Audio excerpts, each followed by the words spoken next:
Third part आता है इस एक्सरसाइज का हमारे पास कि right each radical expression as an equivalent expression exponential expression. ये हमारे पास रेडिकल एक्सप्रेशन दिया हुआ है, हमने इसमें चेंज करना है, इसको चेंज करना है इक्विवेलेंट एक्सपोनेंशियल एक्सप्रेशन में and simplify if it possible, और इसको सिंप्लीफाई करना है अगर ये पॉसिबल है तो।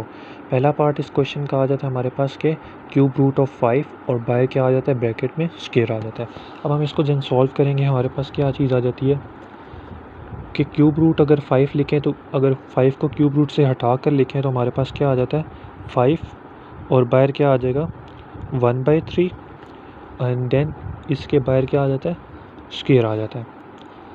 और ये 5 1/3 मल्टीप्लाई बाय 2 तो हमारे पास क्या आ जाएगा 1 2 ज़ा 2 तो 2/3 ये इसका क्या हो जाएगा आंसर हो जाएगा। देन इस क्वेश्चन का सेकंड पार्ट आ जाता है कि इसके रेडिकल इंडेक्स ऑफ रेडिकल क्या है 4 है और एंड रूट क्या 10 है हमारे पास और पावर क्या इसकी दी हुई है 8। अब हम इसको ब्रेक करके लिखें तो हमारे पास क्या आ जाएगा 10 की पावर 1/4 और बाहर क्या आ जाएगा 8 और 10 इंटू 1/4 मल्टीप्लाई बाई 8। अगले स्टेप में इसको हम लिख सकते हैं कि 8/4 तो 4 1 ज़ा 4 4 2 ज़ा 8 तो 10 का हम स्क्वायर लिख सकते हैं और 10 का स्क्वायर हमारे पास बेसिकली क्या होता है कि 100 होता है। यहाँ तक भी लिखते हैं तो काफ़ी है और यहाँ तक भी लिखते हैं तब भी ज़्यादा बेहतर हो जाएगा आपके लिए। थर्ड पार्ट इसका आ जाता है कि माइनस इसकी इंडेक्स ऑफ रेडिकल 3 है अंडर 6 है और इसकी पावर में क्या आ जाएगा 6। अगर हम इसको ब्रेक करके लिखना चाहें तो हम इसको इस तरह लिख सकते हैं कि -6 इसकी पावर 1/3 और बाहर क्या आ जाएगा इसके 6 आ जाएगा।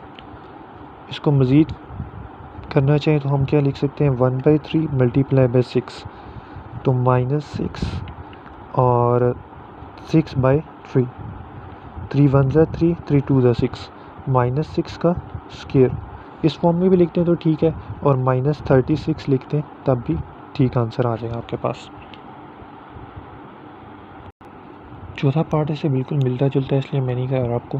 पांचवा पार्ट है, पांचवा पार्ट में आपके पास क्या कहता है फिफ्थ पार्ट में का माइनस क्यूब रूट ऑफ 6 का स्क्वायर है तो माइनस बाई रहने देना है आपने 5 और 1/3 और इसकी पावर क्या आ जाएगा स्क्वायर आ जाएगा तो 5 माइनस 1/3 मल्टीप्लाई बाई 2। आप इसको यूँ भी लिख सकते हैं -5 और 2/3 -5 इसकी पावर 2/3। यह हमारे पास क्या आ जाता है exponential equivalent exponential radical form आ सकती है। आप इसको यहाँ तक लिखते हैं, यहाँ तक आपके लिए आंसर है। यहाँ तक इस क्वेश्चन का लास्ट पार्ट है वो कहता है कि इसमें इंडेक्स ऑफ रेडिकल दिया हुआ है आपको 4 दिया हुआ है और 10 और इसकी पावर क्या दी हुई है 8 दी हुई है। आप इसको लिख सकते हैं कि 10 1/4 और इसकी पावर क्या आ जाएगा 8 तो 10 1/4 मल्टीप्लाई बाई 8।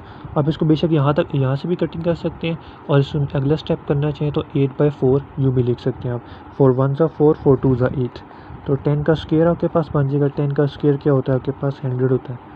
यहाँ तक आपके लिए आंसर आ जाएगा। इस क्वेश्चन का लास्ट पार्ट हमारे पास आता है कि use suitable law of exponent. इसमें हमने लॉ ऑफ एक्सपोनेंट लगाना है और ये इसको जो हमारे पास लेफ़्ट हैंड साइड है इसको हमने राइट हैंड साइड के इक्वल लेकर आना है। ठीक है, हमारे पास पहली चीज़ क्या दी हुई है x power p over x power q, x की power p over x power q और बाय ब्रैकेट में p प्लस q दिया हुआ है। मल्टीप्लाई क्या दिया हुआ है हम राइट हैंड साइड पहले लिख लेते हैं y power q divided by y power r और q plus r multiply z power r divided by z power p और यहाँ पे बाहर आ जाएगा r plus P into x की पावर p का स्क्वायर मल्टीप्लाई का साइन आ जाएगा y की पावर p का q का स्क्वायर सॉरी r मिस्टेक होगी r का स्क्वायर है फिर z पावर p का स्क्वायर है। यहाँ पे आपके पास q का स्क्वायर आ जाएगा, यहाँ पे r का स्क्वायर और यहाँ पे p का स्क्वायर आ जाएगा। अब हमारे पास नेक्स्ट स्टेप में हम ये कर सकते हैं कि इसकी पावर यहाँ पे प्लस में ऊपर जाके क्या हो जाता है वो माइनस हो जाएगा, एक्स की पावर क्या हो जाएगा माइनस क्यू, बाहर क्या आ जाएगा आपके पास पी प्लस क्यू।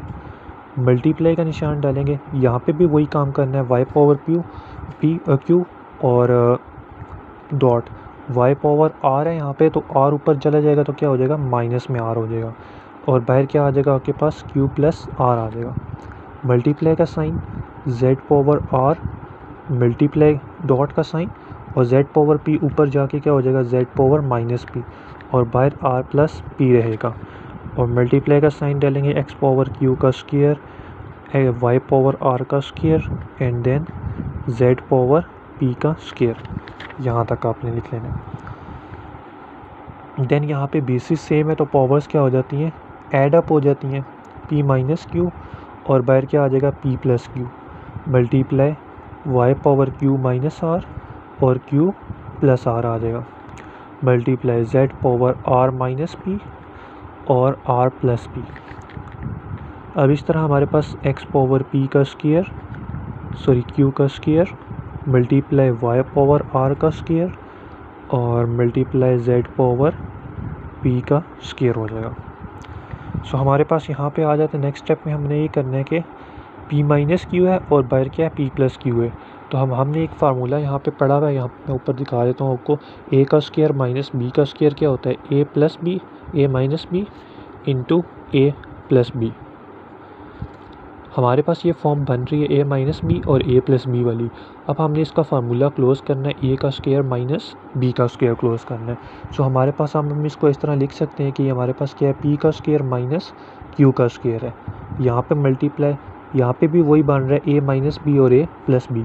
तो हमारे पास किस तरह लिख सकते हैं हम q का स्क्वायर माइनस r का स्क्वायर मल्टीप्लाई, यहाँ पे भी वही लिख सकते हैं z पावर r का स्क्वायर माइनस p का स्क्वायर। यहाँ पे क्या लिख सकते हैं x पावर q का square multiply y power r का square multiply z power p का स्क्वायर।